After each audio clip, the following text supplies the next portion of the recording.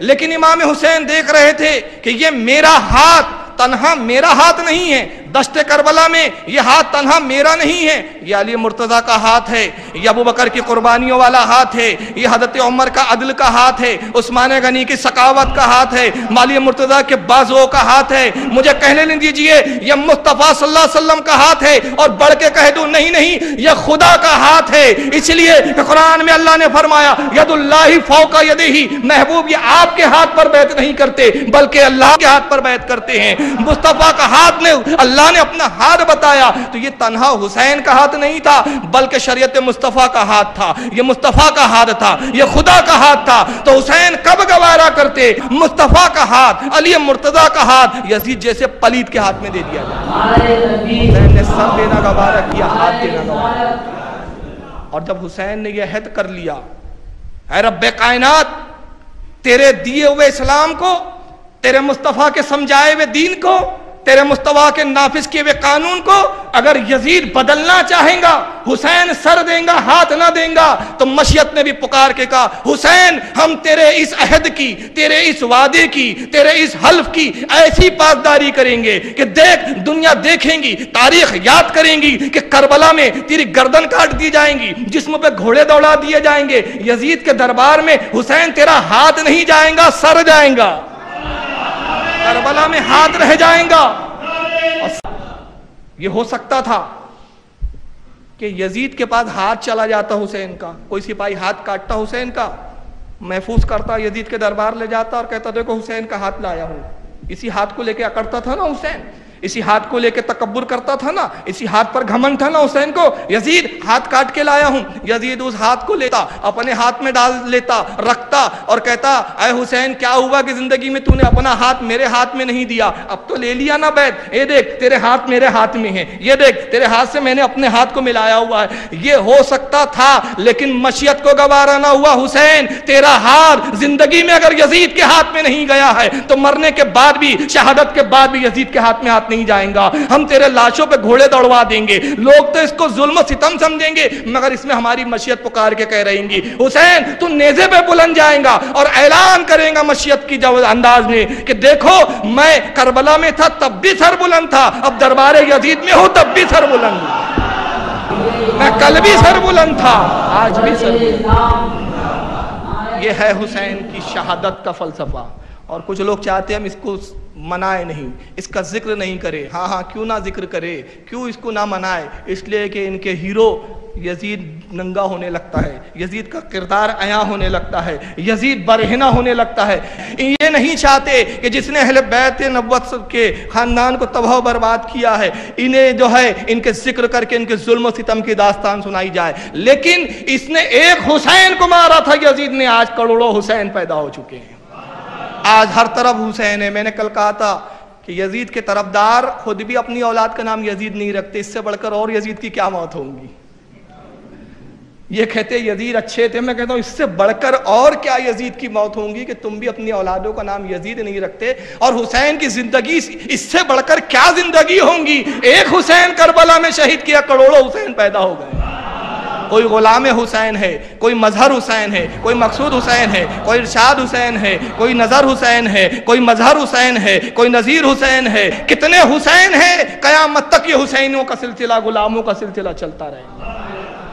بہرحال اگر میں اس طرح کے نقطے ہی بیان کروں تو قسم خدا کی 2-4 دن تک بول سکتا ہوں اسی طرح.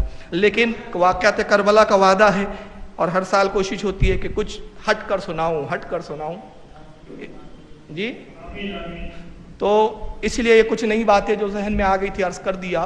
کل میں نے یہاں سے واقعات چھوڑے تھے کہ ابن زیاد کے پاس سر حسین لایا گیا. بے حرمتیاں کی بدبخت نے, چھڑی سے لب حسین کو مس کیا اور اس کے بعد 3 دن تک سر حسین ابن زیاد کے محل کی چھت پر لٹکتا رہا.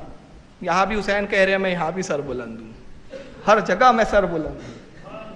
اور 3 دن کے بعد ابن زیاد نے حکم دیا کہ تمام سروں کو نیزے پر لے کر خواتین اہل بیت النبوت کو اونٹوں پر بٹھا کر ان کے ہاتھوں میں رسیاں باندھ کر زین العابدین کو زنجیروں میں جکڑ کر یزید نابکار کے دربار لے جایا جائے. چنانچہ ابن زیاد کے حکموں کے مطابق سر تقسیم کیے گئے. خولی ابن یزید نے امام علی مقام کا سر لیا. شمر کے بھی پاس کچھ سر تھے. سنان ابن انس کے پاس بھی کچھ سر تھے. بدبختوں نے سروں کو تقسیم کر لیا, نیزوں پر لیا. سب سے آگے سر حسین ہے, پیچھے دوسرے شہداء کے سر ہیں. اور اس کے بعد اونٹوں کی ننگی پیٹوں پر اہل بیت اطہار کی بے قصور اور مظلوم خواتینوں کو ننگی پیٹ پہ بدبخت نے بٹھا دیا. اور اس کے بعد یہ قافلہ نکل پڑتا ہے. امام زین العابدین کے ہاتھوں میں زنجیریں بندھی ہوئی ہے. حضرت زینب, ام کلثوم, حضرت سیدہ رباب, سکینہ, سب کو رسیوں میں جکڑ دیا گیا ہے اور اونٹوں کی ننگی پیٹ پہ بٹھا کر یہ قافلہ روانہ ہوتا ہے.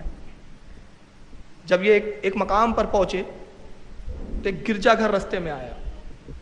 گرجا گھر کا پادری یحییٰ اپنی چھت سے جھانک رہا تھا. جب گرجا گھر کے قریب سے جلوس گزرا, یہ نئی چیز سنا رہا ہوں, یہ آپ نے نہیں سنا ہوگا. گرجا گھر کے قریب سے جب وہ گزرا تو چھت پہ سے دیکھ رہا ہے کہ ایک لشکر آ رہا ہے. کچھ نیزوں پہ سر رکھے ہوئے ہیں, کچھ بے پردہ عورتیں جن کے سروں پہ پردے نہیں ہیں, اور جو ساتھ میں چل رہے ہیں نیزے اور بھالوں کو لے کر, داڑیاں ہیں ان کی, سروں پہ امامے ہیں. حلیہ سے تو مسلمان لگتے ہیں بظاہر, لیکن در حقیقت تو بدتر تھے کافروں سے بھی. چنانچہ اس نے یحییٰ نے جب وہ منظر دیکھا, پادری نے, اس کے قریب سے جب سر حسین گیا تو اس نے لب حسین کو ہلتے ہوئے دیکھا. تو اس نے خولی ابن یزید سے کہا اس سر کو قریب لا. نام تو نہیں جانتا تھا, کہا اے نیزہ بردار, اے نیزہ پکڑنے والے, ذرا اس سر کو قریب تو لا. تو اس نے کہا کیا چاہتا ہے؟ کہا جو منظر میں دیکھ رہا ہوں تو نہیں دیکھ رہا ہے کہ جس کا بھی سر ہے اس کے لب ہل رہے ہیں. میں نے پہلا ایسا شخص دیکھا جس کا دھڑ غائب ہے اور اس کے جسم سر کے اندر جان ہے اور لب ہل رہے ہو, ذرا سر کو قریب تو لا. تو اس نے, خولی نے دیکھا تو متعجب ہوا کہ واقعی لب ہل رہے تھے. اس نے سر جھکایا, کہا اے پادری دیکھ تو کیا کہہ رہا ہے. نیزے پہ سر اوپر ہے. اس نے سنا تو سر حسین سے قرآن پاک کی تلاوت کی آواز آ رہی. تو اس نے کہا کہ اے شخص بتا, اے نیزہ بردار, یہ کس کا سر ہے, کس کا سر تم لیے ہوئے ہو؟ یہ بڑا کرامتی سر ہے, بڑا عجیب و غریب سر ہے. تو اس نے کہا یہ حسین کا سر ہے. تو اس نے کہا میں نے کچھ پڑھا ہے اور کچھ جانا ہے تمہارے بارے میں. یہ حسین وہ تو نہیں جو تمہارے نبی کا نواسا ہے؟ تو اس نے کہا ہاں یہ ہمارے نبی کا نواسا ہے. کہا خبیث بدبختو, اللہ تمہیں غارت کرے, تمہیں تباہ و برباد کرے, تم نے اپنے نبی کے نواسے کے ساتھ یہ سلوک کیا. ابھی تمہارے نبی کو آنکھیں بند کیے ہوئے کچھ عرصہ ہی گزرا اور تم نے اس کے نواسے کو قتل کر دیا. لیکن یہ تو تمہاری بدبختی ہے خبیث ہو. قسم خدا کی, جس سر سے آوازیں آ رہی ہو, جو قرآن کی تلاوت کر رہا ہو, یہ کلام الہی بھی حق ہے اور یہ جس کا سر ہے اس کا نانا بھی حق ہے. گواہ ہو جاؤ میں اسلام قبول کرتا ہوں اور تم پہ لعنتیں بھیجتا ہوں. اس نے کلمہ پڑھا. خولی ابن یزید جھنجا کے کہتا ہے بدبخت, تو نے کلمہ پڑھا یہ تو ٹھیک ہے, ہم پہ لعنتیں ملامتیں کیوں کرتا ہے؟ ہم پہ کیوں لعنتیں کرتا ہے؟ کہا بدبختو لعنتیں نہ کروں تو کیا کروں؟ کہا یہ کوئی معزز شخص کا سر نہیں ہے، کسی عزت دار کا سر نہیں ہے، یہ باغی کا سر ہے۔ بس یحییٰ نے جیسے سنا، جو ابھی ابھی مسلمان ہوا تھا مگر محبت رسول اس کے دل میں ایسا جاگزی ہوا، اہل بیت کی محبت، بس اتنے سے واقعے میں اس کے دل میں ایسی جا کے بیٹھی، تلوار نکال کے چھت سے کودتا ہے، کہتا ہے بدبختو تم سے تو قتل کرنا واجب ہو گیا، قتال کرنا، آؤ مجھ سے جنگ کرو۔ یحییٰ نے تلوار چلانی شروع کی، یہ تعداد میں بہت زیادہ تھے، راوی کہتے ہیں کہ اس پادری یحییٰ نے 7 لوگوں کو مارا اور اس کے بعد خود شہید ہو گیا، اور شہید ہو کر یہ بھی جنت کو سدھار گیا۔ آپ یہ واقعات میں دیکھیں کہ اللہ تعالیٰ نے کیسے کیسوں کو ہدایت دی اور کیسے کیسوں کو گمراہ کر دیا۔ پھر قافلہ آگے بڑھا، پھر ایک دوسرے گرجا گھر کے پاس پہنچا، شام ہو چکی تھی، امر نے حکم دیا کہ قافلے کو یہیں پہ پڑاؤ ڈال دو، رات اسی گرجا گھر کے قریب گزاریں گے، اور جب صبح ہوں گی تب ہم یہاں سے روانہ ہوں گے۔ چنانچہ انہوں نے وہی پڑاؤ ڈالا، خیمے نصب کرنے شروع کیے۔ گرجا گھر کے پادری کو جب ایک قافلے کی آوازیں آئی، اونٹوں کے ہنہنانے کی آواز آئی، گھوڑوں کے آوازیں آنے لگی گھوڑوں کی، تو یہ پادری باہر نکلا، دیکھا ایک قافلہ قیام پذیر ہے، کچھ سر ہے نیزوں پہ رکھے ہوئے۔ تو اس پادری نے پوچھا کہ یہ کس کے سر ہے؟ تو انہوں نے کہا کہ یہ ایک باغیوں کے سر ہے، جنہوں نے امیر المومنین یزید کے خلاف سر اٹھانے کی کوشش کی ہے، معاذ اللہ۔ تو پادری کہتا ہے کہ یہ کون لوگ ہیں، ان کا نام کیا ہے، کہ جنہوں نے یزید جیسے بلند و بالا بادشاہ کے مقابلے میں کھڑے ہونے کی کوشش کی؟ تو انہوں نے کہا یہ نبی کا نواسہ حسین ہے۔ تو اس نے کہا تمہارے نبی کا نواسہ حسین، یہ اس کا سر ہے، ذرا بتاؤ وہ سر کون سا ہے؟ تو انہوں نے کہا یہ سر دیکھ نہیں رہا ہے، یہی سر ہے۔ کہا کیا تم ایک رات اسے میرے پاس رکھنے کی مہلت دے سکتے ہو؟ تو انہوں نے کہا کہ نہیں، ہم یہ سر نہیں دے سکتے۔ تو کہا اگر تم یہ سر مجھے دے دو گے تو اس کے بعد میں تم کو بے شمار مال، درہم اور دینار تمہیں دوں گا، تم جتنا چاہو اس کے لیے لے لو، مگر ایک رات کے لیے سر مجھے دے دو۔ کہا تو پادری ہے، اس کو لے کے کیا کرے گا؟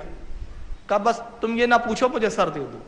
دنیا کے طلبگار تھے، دنیا کے لالچی تھے، کہا ٹھیک ہے پادری، ہم اس شرط پہ دے رہے کہ صبح ہو ہم کو یہ سر لوٹا دینا، خبردار اس سر کے ساتھ کوئی زیادتی نہ کرنا، اس کو کسی طرح سے خراب نہ کرنا، اور اس سر کو لے کے کہیں بھاگنا نہیں، ورنہ بہت سخت مارا جائیں گا، بہت سخت سزا دیں گے ہم تجھے۔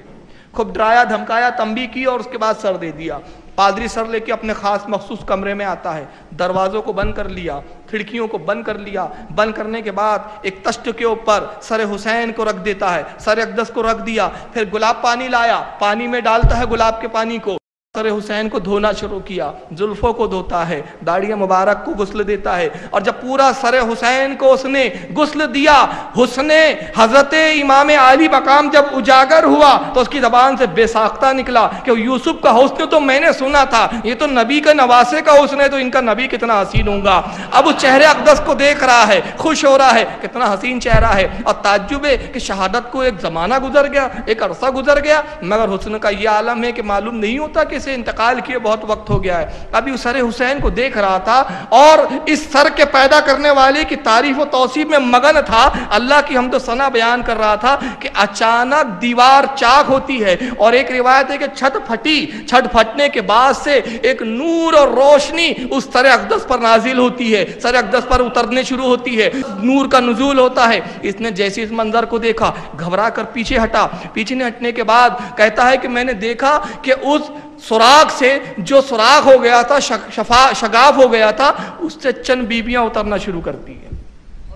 یہ بڑا خوفزدہ ہوا پادری، دیکھا ایک بیوی کا نزول ہوا، دوسری بیوی، تیسری، بہت ساری متعدد عورتیں آئی، سب نقاب کے اندر تھی۔ آنے کے بعد ایک بیوی آگے بڑھتی ہے، ایک خاتون آگے بڑھتی ہے، سر حسین کو اٹھایا، اٹھانے کے بعد بوسہ دیا، چوما، چومنے کے بعد رکھ دیا، رویا کچھ دیر، دوسری بیوی آگے بڑھی، کچھ دیر رویا، سر حسین کو اٹھایا، پیشانی کو بوسہ دیا، رکھ دیا، تیسری بیوی آگے بڑھی، پیشانی کو بوسہ دیتی ہے، وہ بھی کچھ دیر روتی ہے، رکھ دیتی ہے، اور اس کے بعد پھر جب ایک اور بیوی بڑھی، بہت دیر تک روتی رہی، بہت دیر تک آہو فگا کرتی رہی، پیشانی کو بھی چومتی ہے، لبوں کو بھی چومتی ہے، رخسار کو بھی چومتی ہے، زلفوں کو بھی چومتی ہے، داڑھی شریف کے بالوں کو بھی چومتی ہے۔ بہت دیر تک بوسے دینے کے بعد اس بی بی نے رکھا، قریب تھا کہ جیسے یہ آسمان سے اترے تھے ویسے ہی آسمان میں گم ہوتے۔ اس نے آواز دی، اے اللہ کی بندیوں، میں تمہیں اللہ رسول کا واسطہ دیتا ہوں، جس نبی کا تم کلمہ پڑھتی ہو میں اس کا واسطہ دیتا ہوں، ٹھہر جاؤ، رک جاؤ، ذرا اپنا تعارف تو پیش کرو، کون ہو تم، کہاں سے آئی ہو، کہاں سے نزول ہوا ہے تمہارا، اور اس سر سے تمہارا کیا تعلق ہے؟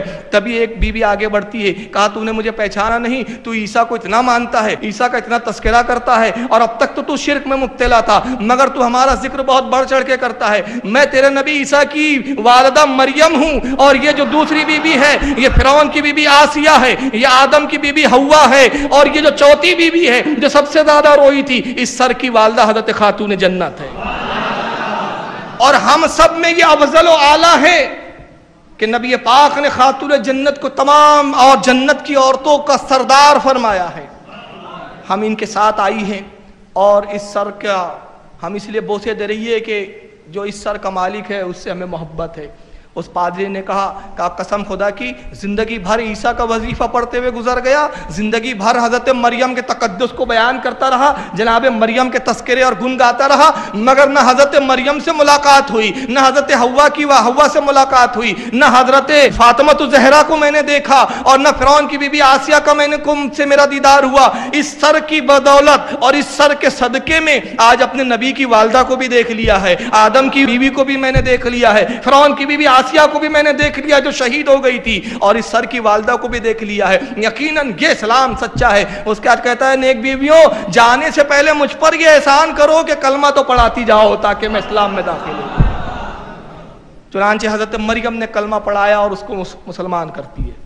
جب صبح ہوتی ہے، ہونے کے بعد یہ سر لے کے باہر نکلا پادری، اور ان کے قریب پہنچا، کہتا بدبختو، تمہاری عقلوں پہ ماتم، تمہاری عقلوں پہ افسوس، طف ہے تمہاری مسلمانی پر، نابکارو جس نبی کا کلمہ پڑھتے تھے اس کے نواسوں کے ساتھ یہ سلوک کیا۔ یہ سر اتنا مقدس ہے، یہ سر اتنا بلند ہے، اس سر کی عظمت و رفت کا یہ عالم ہے۔ قسم خدا کی سر کے صدقے میں مجھے اسلام بھی نصیب ہو گیا ہے، اور اسلام کے ساتھ ساتھ اپنے نبی کی والدہ کے دیدار سے بھی مشرف ہو گیا ہوں۔ جاؤ اپنی منوس دنیا کو، تمہاری یہ دنیا تمہیں مبارک ہو، مجھے نبی پاک کا دین مبارک ہو۔ اس کے بعد اس نے وہ درم و دینار نکالے اور ان کو نفرت کے ساتھ جتنے دینے کا وعدہ کیا تھا اس سے زیادہ دیا کہ دنیا تم ہی رکھو۔ اس کے بعد راوی کہتے ہیں کہ وہ بڑے خوش ہوئے۔ ہونے کے بعد جب آگے بڑھے، ایک مقام پہ رکے اور آپس میں تقسیم کرنے کے لیے جب درم و دینار کی انہوں نے پوٹلیاں کھولی تو راوی کہتا ہے کہ وہ سب کی سب مٹی کی ہو چکی تھی، نہ دنیا ملی اور آخرت بھی تباہ ہو گئی۔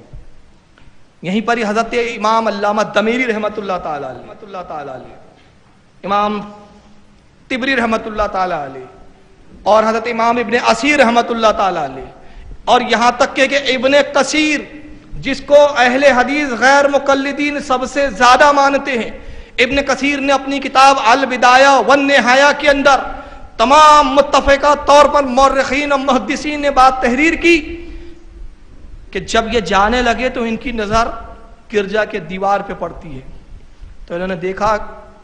علامہ دمیری کہتے ہیں کہ قدرت الہی سے دو روایتیں یہاں آئی ہے کہ ایک روایت علامہ دمیری حیات الحیوان ان کی کتاب ہے، 2 جلدوں میں آتی ہے، اس میں فرماتے ہیں کہ ایک قلم لوہے کا آسمان سے نمودار ہوا اور اس نے دیوار پہ لکھنا شروع کیا، اور جب ان بدبختوں نے پڑھا تو رونے دھونے لگے، آپس میں افسوس کرنے لگے۔ اور ایک روایت یہ ہے کہ وہ شعر پہلے سے لکھا ہوا تھا اور اس سے خون کے قطرے ٹپک رہے تھے۔ شعر کیا تھے؟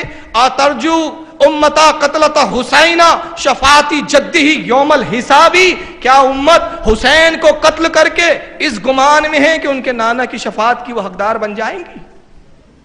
جملہ استفہامیہ بولتے ہیں اس کو عربی زبان میں، مطلب شفاعت کی حقدار ہرگز نہیں بنیں گی۔